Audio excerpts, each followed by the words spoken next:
What is up mga kapulutan? For today's video, magluluto tayo ng napakasarap, napakalambot at napakamalinamnam na native chicken tinola. Alright.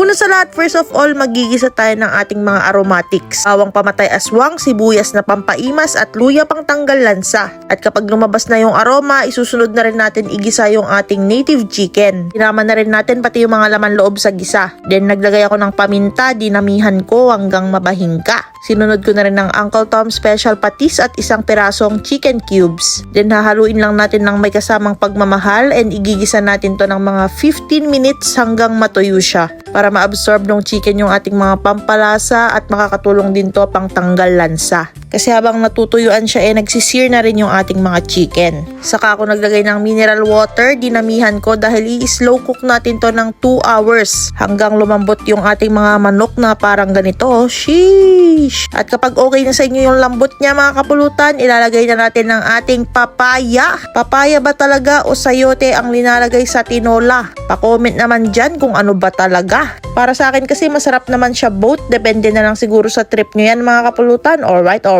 Kapag malambot na rin yung ating papaya, isusunod na rin natin yung daon ng malunggay. Pwede ring daon ng sili or daon ng ampalaya. Sa akin, mas trip ko ang daon ng sili kapag tinola mga kapulutan. Pero wala kasing available, itong daon ng malunggay lang yung meron sa amin. Pero goods na rin to kasi masarap din siya at masustansya. Alright.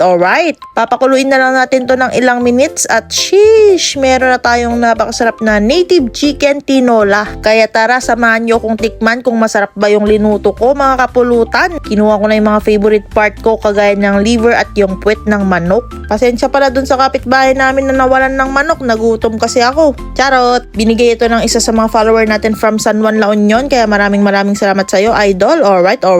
Napakasolid nga ng ginawa nating native chicken tinola. Sabaw pa lang, ulam na. Concentrated yung sabaw kasi ini-slow cook natin ng 2 hours. At napakalambot ng manok kasi medyo mabata-bata pa. Ayun lang mga kapulutan. Kung ako sa'yo, maghuli ka na rin ng manok dyan. Wala na naman akong masabi kundi alright.